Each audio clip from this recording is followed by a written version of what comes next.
Hello and welcome. Today we're going to go ahead and take a look at the Hunchback. So the Hunchback is a freighter class ship, which basically just means that it is a class B or C ship that requires no ranks of starship design, and we are trying to haul as much as we possibly can.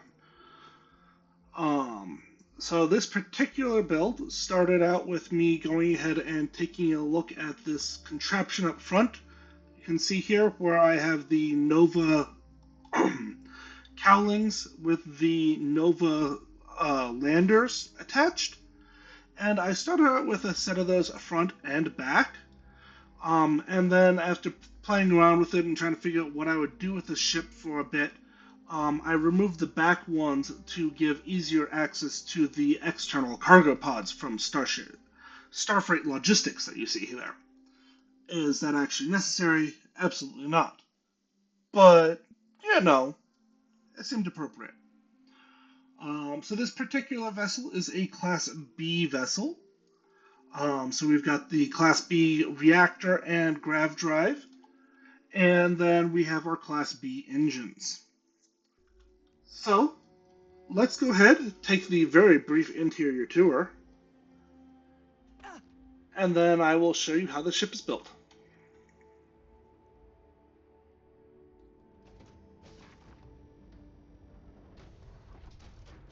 We have the Tayo front axis landing bay, and that is leading us directly into the Nova Galactic 2x3 cargo hull. Um, Again, going with that original concept, I decided to use Nova Galactic interiors rather than something else, but you can certainly use whatever you would like. We've got the ladder going up.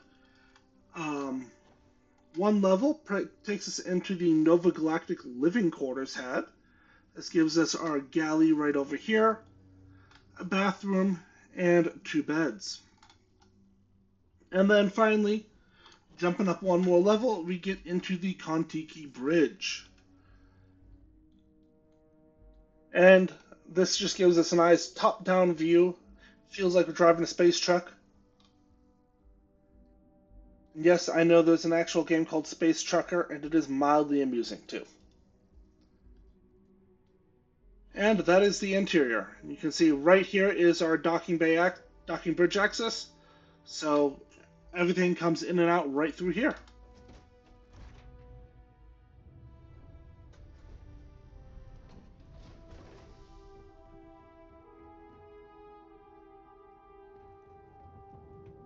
All right. So let's go ahead get my colors in my palette really quick. You can see I went with a kind of tealish color. My goal here with these colors was to match as close as I could at least, the colors of the Starfreight Logistics cargo bin. And then the third color here is going to be whatever this color is. So you could change this to be some other color if you wanted. I just like red accent. And then how to build the ship. So for this particular ship, I started out with the shipbed 200 landing bay. Now, the way that I originally started out with this ship design was, if I come on over here, I can grab a hab. I'll just grab that 2x3 cargo hull. And then what I had decided to start with actually was trying to use the Ares bridge. So this is how the ship design originated. And then I went ahead and let's grab my reactor and grav drive really quick. So for my reactor, I'm using the Z Machine 2000, which is 21 power Class B reactor. And then for my grav drive, I'm using the RD1000 beta grav drive. And then from here, what I had wanted to do was come on over to the structural tab.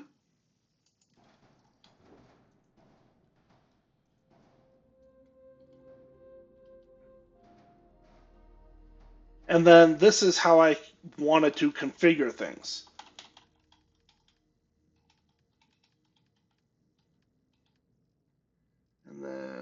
is it? Here we go. With the idea of this being kind of more like some sort of hunched spider style, almost walker-like. And this was kind of the starting plan for my ship. However, after fiddling around with it some, I decided that I wanted to, instead of doing the rear entry for the landing bay, I would swap that around and do the front entry and put my cockpit on top. So I need to get another hab right here. Let me start by coming over here and grabbing my ladder. And then my 2x1 living quarters. And then from here I have a choice of, I could either go ahead and put the cockpit off the front of this. A perfect one here would be if I went ahead and I used that Magellan C1X. You can kind of get a little hunched over style pose here.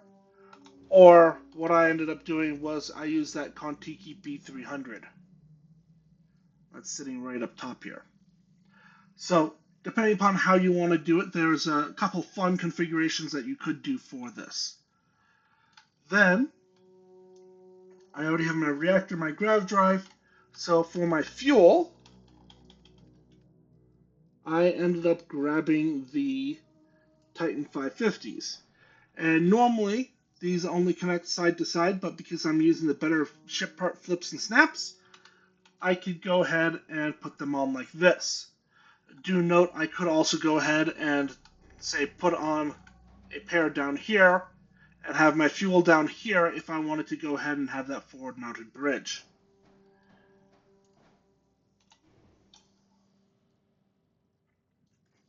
Alright, next up, let me go ahead and come back over here and I'm going to grab my engines. So for this, the best Class B engines that you can get without Starship design is the SAE 5110s. And I just went ahead and stuck 3 of these on this ship, just like so.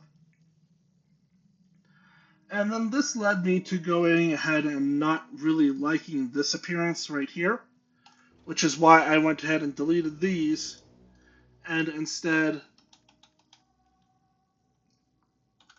grabbed that Hope 6 landing gear.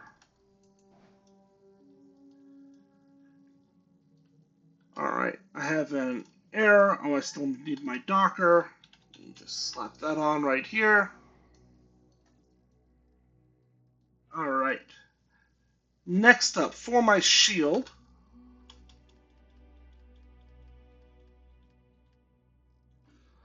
again, I'm using the better ship part flips and snaps, which means I can grab this Defender 22T and I can flip it and flip it until it is vertically mounted right here.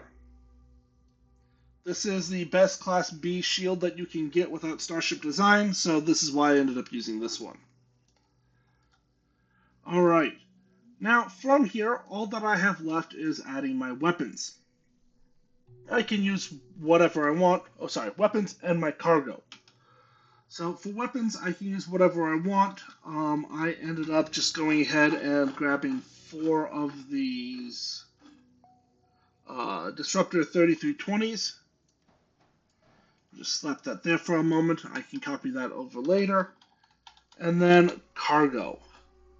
So for this ship, I was looking around and decided, let me go ahead and grab the Stormax 50 cargos. Now with these, normally you can only connect front and back, or sorry, side to side with these. But because of the better ship part flips and snaps, there are connection points on these sides as well. Additionally, with the flips, I can go ahead and do a rear-mounted one that is now going to fit in underneath this engine. And then from here, basically, I assign my weapon.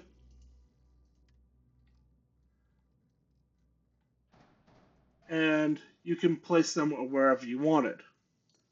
Now, that being said, I did kind of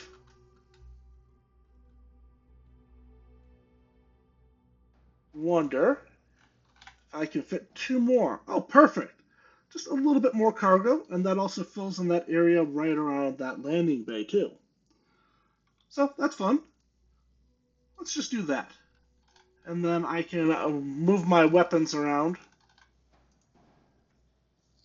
And there we have it. So a little bit more cargo and a little bit less maneuverability than what I started off with. Now, I have one more structural piece I want to put on.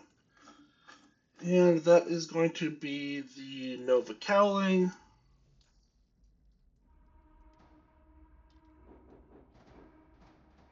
There we go. And then flip that into place, and ta-da, we are done. Alright, we still have that 27 light year jump range that I was aiming for, so now we can just paint the ship.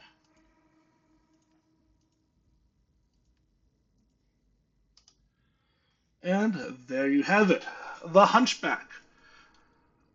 3820 cargo before skills. So this could definitely go ahead and get you started on the earliest game. For all of these, I do believe you should have all the parts that you need unlocked for this before level 20 or somewhere around level 20. So if you need something to like haul a whole bunch of cargo or start doing some outpost stuff, it's a reasonable ship to start with.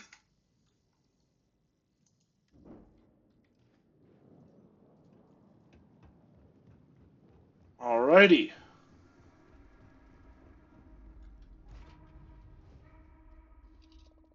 Let's take off.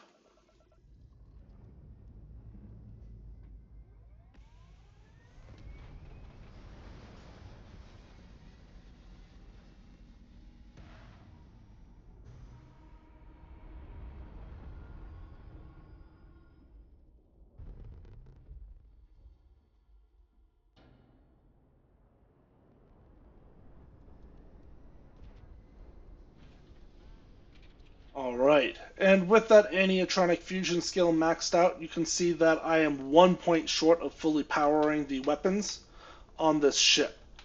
But my engines and shields are fully powered.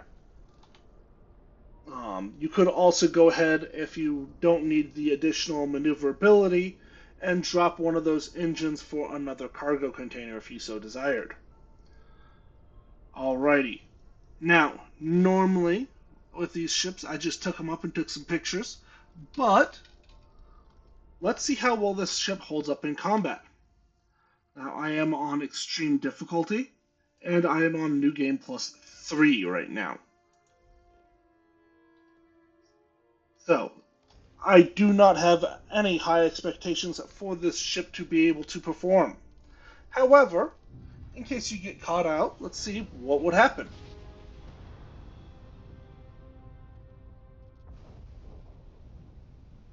Alright, step 1. Max power to the engines.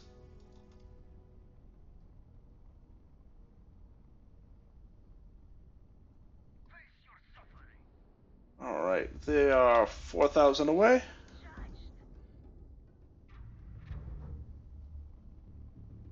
And they are boosting at us a little too fast, so let's boost away.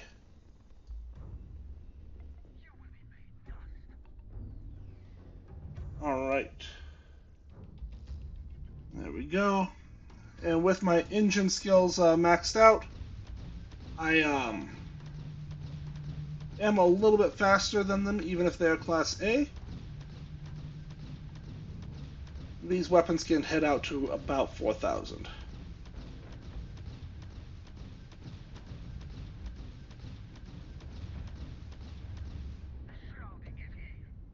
Alright. So I am now going to turn around away from them. And then I'm going to slow down to about 139 and see if they start catching up.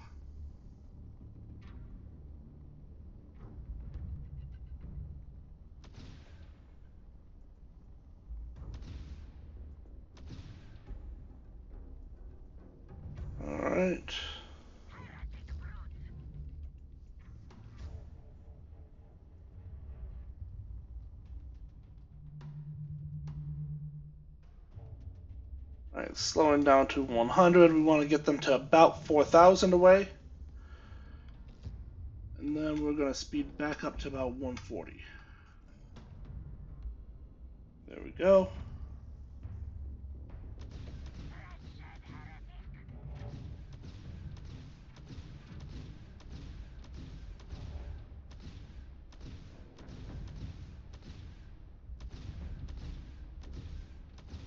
So, from here, it's just a matter of continuing to kite until you have them eliminated. Which works out reasonably well.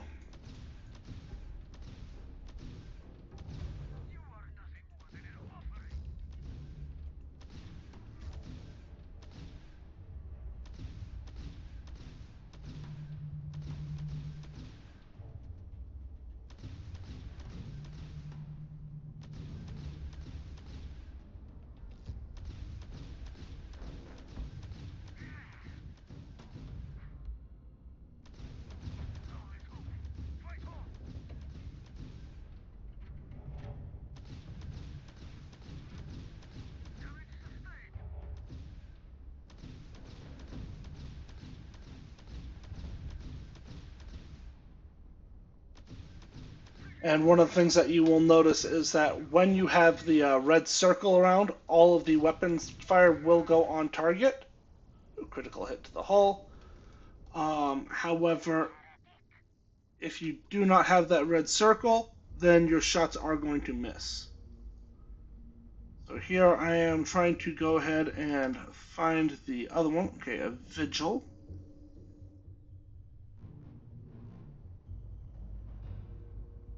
And again, I'm going to go to about 140 speed, 130 speed, and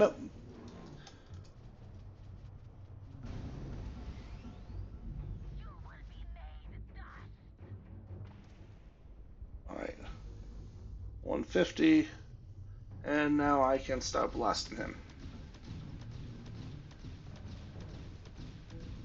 So again, this is not supposed to be a combat ship, but if you do get into combat, as long as you can get the range and you have that piloting skill to at least rank 1 so you can use your thrusters, which, I mean, this is a Class B ship, you have to have your piloting skill up. Let me get closer so that way I can hit a bit more.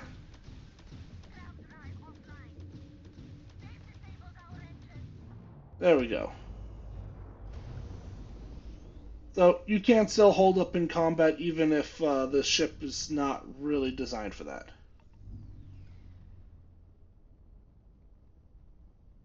Alrighty. So, if you watched all the way to the end, thank you very much. And I will see you in the next one.